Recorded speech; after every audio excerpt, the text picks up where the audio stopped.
Viewer discretion is advised. Let me introduce myself. I am Engraven Vids. This is my YouTube channel, Engraven Vids 2.0. I'm a Ravens fan. Yes, I know I have on a Patriots jersey earlier. I had on an Atlanta Falcons jersey. I was about to say Atlanta Hawks, but I'm a Ravens fan. For the people that get sensitive that I'm wearing other teams' jerseys, I don't know what to tell you. That is so fake.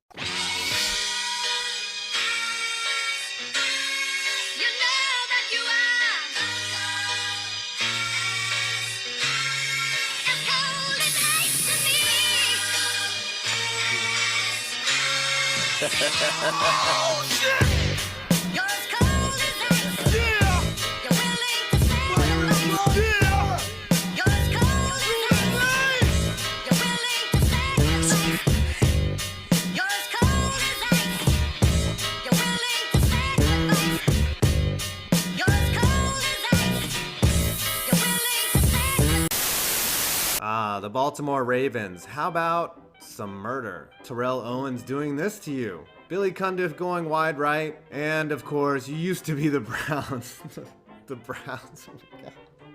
Seriously though, I get why you left Cleveland. Ravens, Steve Bisciotti. Steve Bisciotti is a Baltimore local who at age 23 started Aerotech, a staffing company in the aerospace sector. He eventually built his business into a billion-dollar staffing firm called Allegis. Bisciotti still lives in Baltimore and keeps a low profile. Man, this guy is as boring as the Ravens offense with Joe Flacco under center.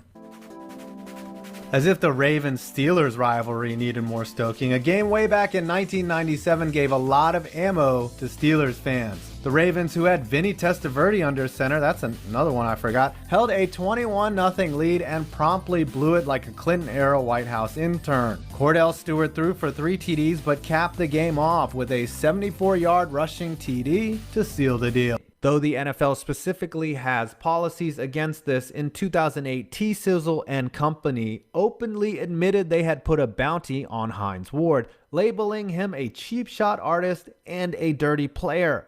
I wonder where they formed that opinion. Ward said the talk was flattering. No formal punishment was issued for this. Once named PSI-Net Stadium, did anyone know what PSI-Net actually did? M&T Bank Stadium has changed playing surfaces 4 times, recently going back to natural grass in 2016. Before that, the field was synthetic, yet Ray Lewis somehow found sod so that he could do his little dancey thing before the game.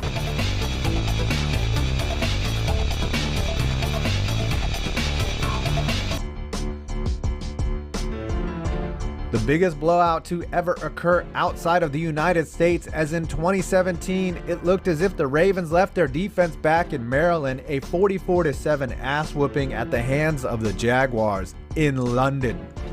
Blake Bortles threw 4 TD passes and it got so bad that Chad Henne went in for a few series. Joe Flacco looked about as effective as telling teenagers to be abstinent, and the Ravens' only score came from a Ryan Mallett TD with 3 minutes left. I like the purple and gold uniforms. The 2 colors do a great job at masking your QB's lack of elite ability. Of course, the all-purple color rush theme makes it look as if 11 Grimace clones took the field, but they are better than the peanut butter jellies they carted out a couple years ago. Sorry, that was a cheap shot. It was easier to take than an extra point. Loyalty is something you can't put a price on, but it sure does come with a cost, as the Ravens have clearly overpaid Joe Flacco for 1 year of magic. After winning them a ring, the Ravens gave Flacco $120 million for 6 years. This offseason they re-upped for 3 years, $66 million, with a huge cap hit, each over $24 million a year. Then they responded by drafting Heisman Trophy winner Lamar Jackson, who fans have been clamoring for since week 1. He's now starting and won his debut and is second on the team in rushing attempts. That also seems like a great idea.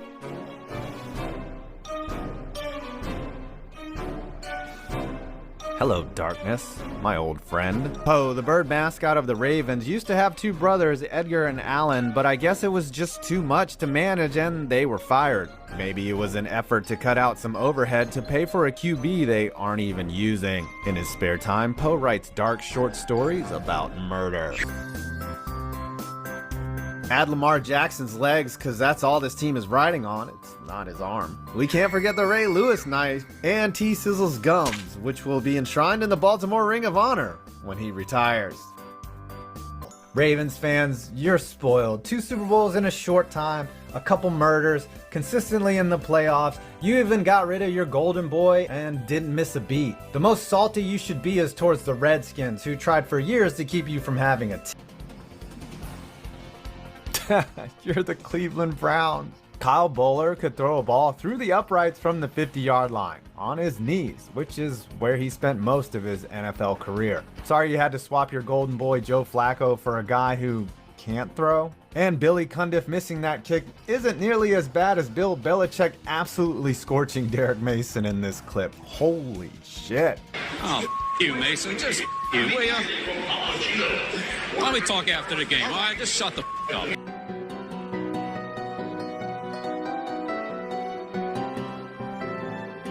After the Colts left in 1983, Memorial Stadium was baseball only until the Ravens arrived in 1996 and played 1 year in the aging venue. Memorial also hosted CFL games in the 90s. When the Ravens left for M&T, the stadium was demolished and is now the site of an assisted living facility, with the former field outlined as a park.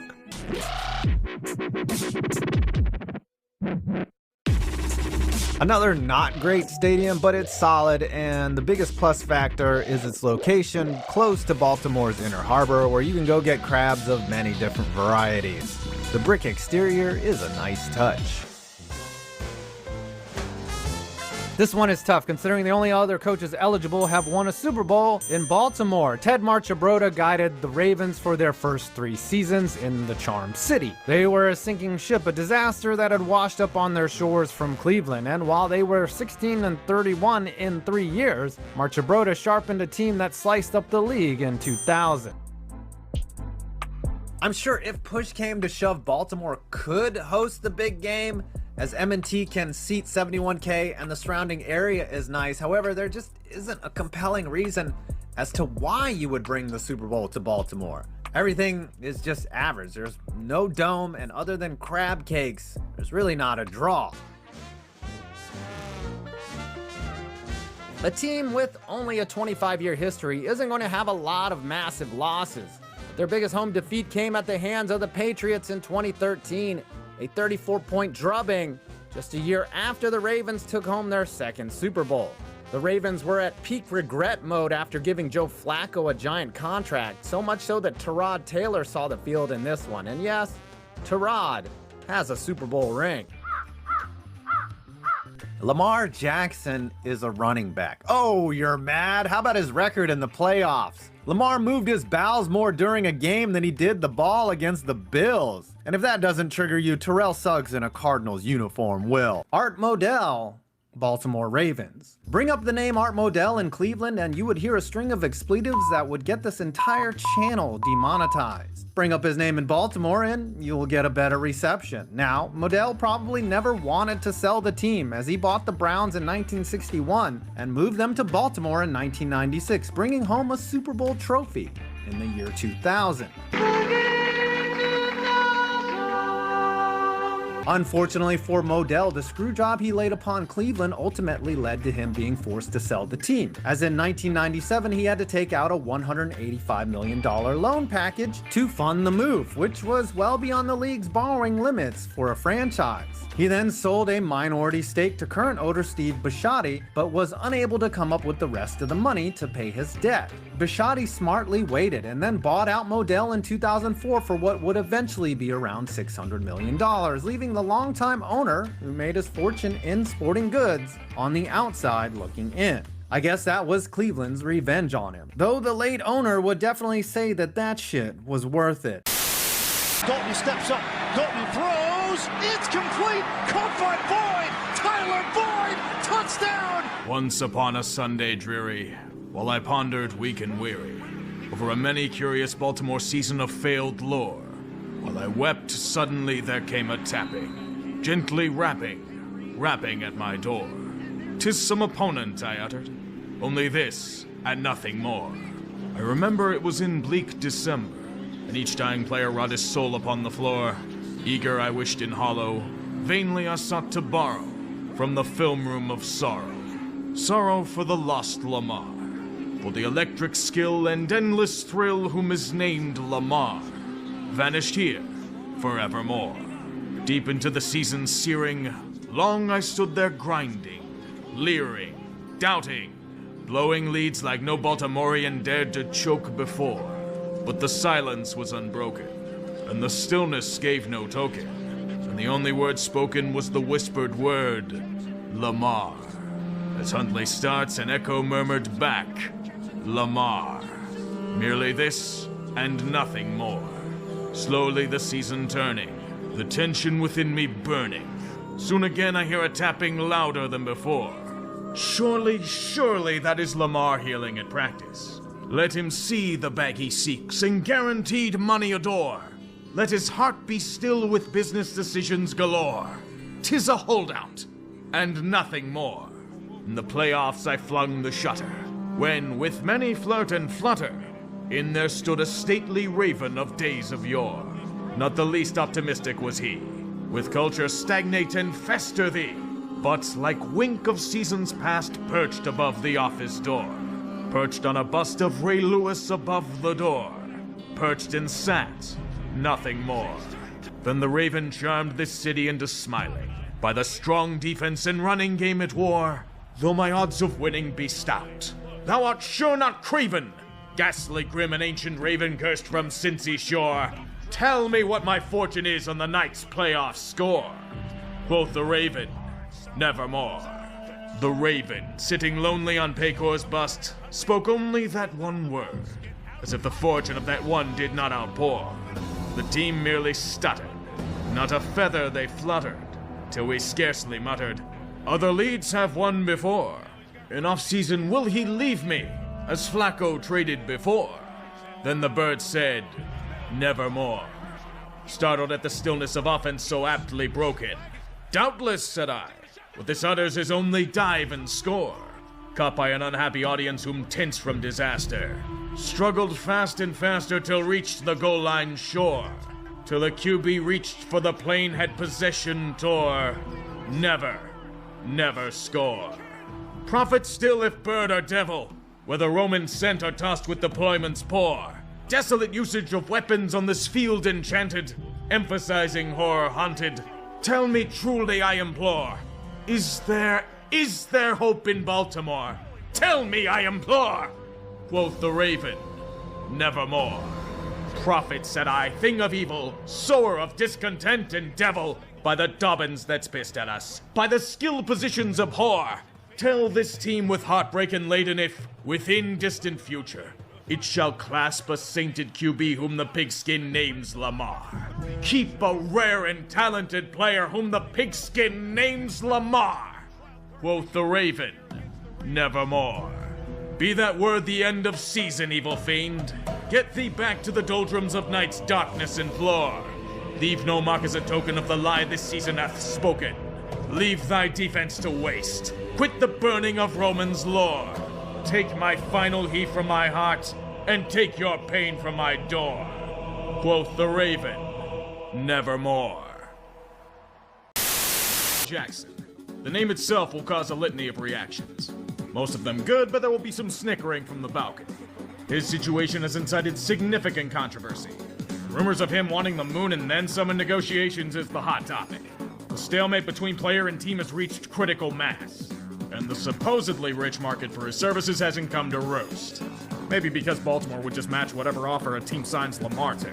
As the days pass, it's a debate caught in trench warfare. Is Lamar Jackson worth the exorbitant sum he's demanding? For this video, I'm going to present both cases. One arguing for and one against it. Call it the Great Debate. Lamar Jackson is worthy of being paid what he desires. Don't think about it. Just get it done. We're talking about one of the most electrifying athletes in the game today. A man who is undeniably in the upper echelon of quarterbacks. With his ability to run the ball with lightning agility and top speed, there's one player who's even close to his comparable. Michael Vick. One of the most unique skill sets to deliver a team to glories unseen in their history. I know the argument. Oh, but he can't throw well. He's useless if he can't run. Have you seen some of the throws this man makes? That second half against Indianapolis in 2021? You're telling me that that's a guy that can't pass? He led Baltimore to victory kicking and screaming when they should have been dead to rights. Even the first half against Miami in 2022. If it weren't for terrible offensive play calling and a defense that folded, the story of that game would have been Lamar. He destroyed that supposedly improved Dolphins defense almost effortlessly. Blazing speed, a proficient arm, and a dynamic weapon on the field of play. My friends, this is peak Lamar Jackson. We're talking about an MVP winner at an extreme position of need. His 2022 was supposedly a down year, and he still had a QBR around 60. Baltimore is foolish for pissing him off. The quarterback position is changing in front of our very eyes. We're entering a new age of football, one where mobility is at a premium. With Lamar's death-defying ability with his feet, and entering his prime at 26 years old, this is the poster child of the modern NFL. Do you know what teams will do for a quarterback of his caliber? They'll make knee-jerk, desperate moves to get them. Remember the Deshaun Watson sweepstakes? How many suitors he had for not playing in a year? It's supposed to be Lamar's fault that the Cleveland Browns were fucking idiots and threw him a shitload of money? They reset the market. Pandora's box of guaranteed money has been opened. And if we're being honest, Lamar was a lot better than Deshaun was last year. There aren't any glaring red flags with his character. Oh no, he can't perform with this shitty play calling? Baltimore's been doing such a good job pissing off skill players, it's become an art form for them. Dude doesn't have any receivers to throw to. Who does he have besides Mark Andrews? Rashad Bateman and Holly Drop Brown? Those impact free agent pickups of ancient history? Sammy Watkins, Des Bryant, and Deshaun Jackson? A great core, sure, in 2015. Such an impressive display of shit, I think you were talking about my toilet in the morning. Look at how the cap's been going up year over year. We all know that Lamar Jackson is worthy of being paid the big bucks. Don't worry about the supposed collusion going on. Someone's going to crack. You know what some owners love more than profit? Winning. Lamar Jackson will help a team win. This market's merely deflated because they don't want to allow Baltimore the favor of matching the deal while doing none of the work. Why do you think they put him on the transition tag? Because they still want him as their QB. They know that Lamar is their best chance at victory. Tyler Huntley's a Pro Bowler the same way my shit smells like roses. He's nowhere near Lamar's caliber and they know it. What happens with Baltimore without him? I don't know. They only built the damn offense around him. You do the math. So stop with the bullshit. We all know what you want to do with Lamar Jackson. Pay the fucking man. Just do it. Lombardi is that much closer to reality when pen is put to paper. His impact will be far more valuable than his salary. Period. Lamar's over his goddamn head as his own agent. Nobody sat Lamar down and said, hey man, you're out of your league here. There's trying to secure a bag and then there's being so unreasonable that you're turning off everyone who wants to pay you. Have you seen some of the numbers coming out of his camp? Over $100 million off from the Ravens' offer? Demanding a fully guaranteed contract greater than Deshaun Watson? In what right mind does he think he's worth $250 million guaranteed? Owners are rich, but they have limitations in liquidity. Don't get me wrong, I love Lamar Jackson in his game. But to tell me that I need to pay him that much after seeing his recent resume of work? I'm balking and walking back home. Yes, he was an MVP. Back in 2019. 4 years after, he's shown flashes of brilliance, but nothing consistent. You know what I point to for not paying him? 2021 against the Steelers and Browns. 2022 against the Bills and Giants. He was awful in those games. Terrible decision-making, kneecapped in production when forced to throw. Some incredibly mind-numbing passes where I sit there yelling, just throw it away, man! His ceiling is high, but his floor is surprisingly low. Where is this MVP caliber player during the playoffs? He's been incredibly disappointing when he's needed to be at his best. Against the Chargers, defense forced him to throw, he was all but useless. Versus the Titans as the #1 seed, fell flat in his face. And again, the whole team did that day. The Bills the very next year, laid an egg when it mattered yet again. I hear the excuses coming now. He was young and he was playing good defenses. It doesn't matter when you want all that guaranteed money. I want results. The Ravens do too. These past few years, deep in playoff pushes where they need Lamar at his best, he hasn't been around. He's been injured in both seasons. To be fair, these injuries came when he was passing in the pocket, but it goes to show the fear that people have in mobile quarterbacks. If they lose their legs, they're no longer the same. Fair or not, everyone's gonna bring up RG3. He was a special player until his knee was destroyed by the Redskins. Call it wage suppression, call it racism, call it whatever you want, but none of it's true. The Ravens have never been that kind of team to their stars. Would a racist team make Roquan Smith and Ronnie Stanley two of the highest paid players at their respective positions? Roquan's his own agent, so that argument's out the window too. You know what Baltimore fears more than injury for Lamar? Joe Flacco. Remember when he had that outstanding 2012? Dude was looking like one of the best QBs in the league at the time. He near single-handedly carried the Ravens to a Super Bowl title for crying out loud. And the team paid up and made him the highest paid player in the league at the time. All of it to never come back to that elite level. Flashes of brilliance followed by a frustrating check-down merchant. What was Baltimore's reward for paying up? An inability to get support around him and heart-crushing mediocrity. If Lamar falters after being paid, they're trapped in hell again. Teams aren't beating down the door because of some conspiracy. They have their own locker rooms to worry about. If they aren't guaranteed to get him, why piss off their current QB and leave another situation to deal with? Remember last year, Atlanta tried to go for Deshaun but failed. It cost them Matt Ryan in the process. It's extremely risky, and I don't blame anyone for staying away. Lamar, people want you as their QB. You're going to get paid. Just take a step down from your exorbitant demands and compromise. Dangerous games lead to dangerous prizes. Deshaun money was only given because Jimmy Haslam is a fool. That was a one-off. Do what's right for you and those around you. Take the money being offered and don't look back. You never know if it's going to be the only chance you get. You've heard both the arguments. They've rested their cases. And now it's time for your input. Do you feel that Lamar should be paid what he wants? Or should he taper down to something more reasonable? There's no wrong answer. Only one where time makes the final.